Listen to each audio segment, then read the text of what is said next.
G'day YouTube, Ed here. I want to tell you about why I chose to become a coach and why I didn't become a psychologist and I'm not a counselor. These three things are different methodologies of how to help people achieve very similar things, overcome problems that feel like they stem from the past and affect the present so that you can step into a better future for yourself. Now, when I first went to university about 20 years ago, I looked into psychology. I almost commenced a psychology degree. For me, it very clearly came across as a practice that is very concerned with identifying statistically relevant, identifiable diagnoses of problems and issues that needed fixing. And it just didn't smell right. And I ended up doing Japanese language and going to Japan and continuing that for a while. And then I began a sales career. But 3.5 years ago, I came across coaching. And coaching is very forward moving, very immediately practical. And it does, honestly, the same thing, essentially the same thing. It's about helping people move from where they are to where they'd rather be, which is exactly the same across all three disciplines. But it does it in a way that my rational mind, my Edward Wilson, my way of living, being, and wanting to do things worked very, very well with.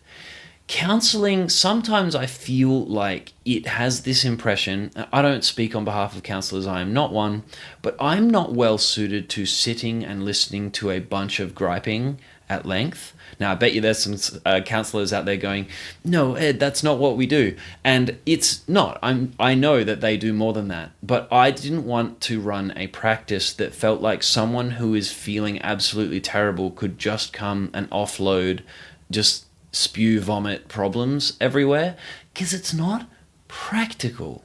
I have time and I hold space for all of my clients to get things off their chest. It is an essential part of the journey. But it's not lay down on the couch and tell me all your problems. It's just not. From day one, it's very now, it's very practical, it's very forward moving. I want to tell you about 4 key things that correspond to coaching that everyone who calls themselves a life coach should probably be practicing, and I certainly do. You are not your mind. So there's a way of realizing that in our modern society, most of us are running around analyzing, intellectualizing, thinking, overthinking, hurting ourselves, causing anxiety, and there's an easy way out once you learn how to do it, once you've experienced this for yourself. The truth is, I love being a gay coach working with gay men because here's a fun lever we can pull together to help you realize you are not your mind. Are you gay? Are you queer? Is that still true right now? Go look for me. You know you're gay, right? How? Are you still gay now? Go have a look. Okay, if you found out that you are, I want to suggest to you that you just didn't think that you're gay. You don't believe that you're gay. Something else is happening. It feels like, for me and for everyone I work with, I am gay. And it comes from a place of deep knowing. And it shows up as feeling, and that shows up as attraction, and I can, visibly see myself interacting with men, desiring men, wanting the company of men, and feeling gay in that sense. It's not a matter of thinking or believing. And so many of us are stuck in our mind thinking, believing. That's not all there is to us. There is much, much more. Your whole authentic self is waiting for you behind your mind. Your mind is a subset of your total capability. And that, by the way, doesn't mean that we have to believe in astrology or dragons or manifesting or any of these kind of more woo-woo things. If you dabble in that and you like it and it works for you, great. If it doesn't, stop. I don't mind. I don't want to judge the practice. That's not what I do. The second thing is that a wider, deeper, more profound understanding that beliefs inform our perception of the world, but do not alter it. There is a school of coaching called NLP, Neuro-Linguistic Programming, and it's a fancy way of marketing the same concepts that have been around for a while. And they say the map is not the terrain. And let me just decode this for you. What they're saying is beliefs look like this, and this is what we interpret as what's going on in life. I'm ugly, I'm dumb, I'm wrong, people don't like me, it's wrong to be gay, blah, blah, blah. All these negative kinds of thoughts and beliefs can form your map of what reality is. And reality sits just underneath all of your beliefs. It's the way you read the world that is happening. But it's a flawed system. What I help people do is examine what are they believing versus what is simply neutral. And then we explore the difference, and we explore if they are enacting something that is needlessly damaging. A simple example is I am ugly. Well, have you ever met people that love poodles, pugs, dogs and cats with one eye? Or, even there's that YouTube cat that is kind of debilitated and has no jaw, but it's like the most popular thing on the planet. Whatever you think ugly is, you've attached it to a problem and you've attached it to yourself. With your mind, you are believing, I am wrong, I am not as I should be, I am undesirable. I'm here to just question that and say, what if that's your map, the way you're reading the world, but the actual terrain is more just, you look how you look. Some people may, and I think will, like you and the way you look, just the way you are. But if you choose to believe that it will not, cannot, should not, then you will not allow it, and your beliefs will distort your interpretation of everything, and then the way you live, and therefore the results that you get. Coaching is big on exploring your beliefs and perhaps lifting them off so that you can just stick with what is neutral and then be fair, kind, and loving towards yourself to get better outcomes. Judgment is redundant and unnecessary. In a very similar way, you could say it is bad to be gay. It's just a belief. You could say it's good to be gay. Again, it's kind of just an opinion, a position, and a belief.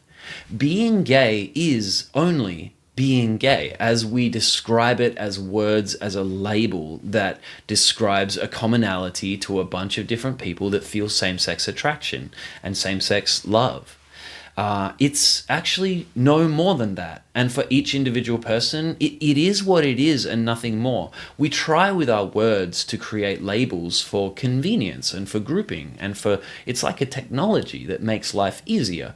But that doesn't mean that the way we conceptualize the concepts and the beliefs and the groups actually affects neutral reality. It doesn't. But it does affect our perception of reality, and that is very interesting to me. So beliefs and thoughts can be actively watched and managed, and I am of the position that they should. Because left unchecked, we suffer from a mild form of insanity that is unkind, unfair, cruel, unreasonable, and it hurts and diminishes you. And I don't want to see anybody in the world do that. And quick reality check, animals don't seem to do this to each other. You see a cat go and judge another cat? No, they don't do that. And also, we don't judge cats. But we do judge ourselves very harshly. And we judge each other all the time. Go look at social media for 1 freaking second. Do this, do that, should be, should not, must do, must not do.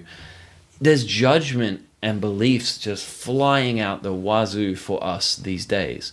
And there's information and inputs galore. This is why coaching just is such a beautiful thing to do, to give you the skills, power, awareness, and experience that allows you to navigate your life in a way that is much more human, much more neutral, much more grounded, much more sane, and I do believe will get you vastly superior results to any other method, strategy of living. These things are the realizations that a life coach would hope to bring to a client, which may differ probably superficially, ultimately, from psychology and counseling. But I think that all of them do ultimately lead towards the same goal. But here's one more thing. When people talk about therapy or the work or trauma, there are medical definitions for these things, and anything that is truly medical I will leave to psychiatrists, but everything else is something that a regular human is going through.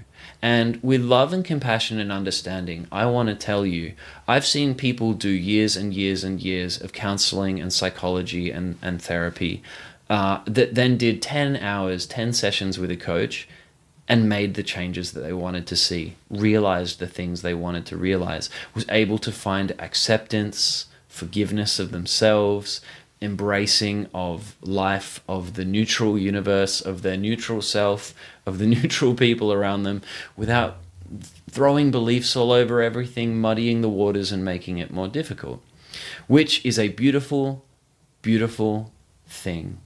My personal self, my characteristics mean I'm passionate about effective, powerful change. That is why I'm a coach. I do not subscribe to the idea that it takes years and years and years to get over anything. I just think someone who hasn't helped you in 3 years, it might be time to try somebody else. And they might say the same thing if you ask. If they're going to love and respect you and want good things for you, they might say, try another method. It doesn't mean you have to quit your therapist or your counselor or your psychologist. You can keep them. You can have a team if you want to. But if you think, you know what, this isn't giving me what I really want, I do want to try another method, well, I'm available. Lastly, I do a lot of gay stuff, and it smells and feels like counseling and therapy, but that's beautiful and fine with me. What am I talking about? I'm talking about shame, disconnection from yourself and from others because of the defensive walls that we built to protect ourselves because we felt rejected or uninvited or literally attacked in some cases by people who rejected us for our innate true nature and our gayness, and whether that's your sexual attraction or your personal mannerisms and your self-expression. All of that is a beautiful, wonderful world that I love diving into to help people navigate. And you know, when you do it with coaching, it happens very, very, very quickly. That's why I love it. That's why I love doing what I do. Oh, lastly, I just missed a point. Inauthenticity. Same thing. All of this stuff essentially stems from shame and self-rejection. And coaching and the mindfulness that I bring into my coaching practice has a very, very effective way of helping you find the real you identifying the fake you, and you knowing and finding the difference, and then being given the opportunity to make a choice. Do you want to live as your true self? Do you want to love and respect your true self? Do you need to hold on to your steely boundaries? Are you truly under attack? Are you truly threatened? Are you truly wrong? These are fun and exciting questions. These are fun and human experiences. And I hope you enjoyed my explainer. I know that my passion and my love for this work comes through. So, if you do want to work with me, I'm always looking forward to meeting my next client. I plan on doing this work for the rest of my life. You can visit brownbearcoaching.com. You can check out my Instagram, check out my other YouTube videos. I'm probably doing more TikToks by now. Who knows? But yeah, love and peace. Have a wonderful day. Thanks for listening. I'll see you next time. Bye.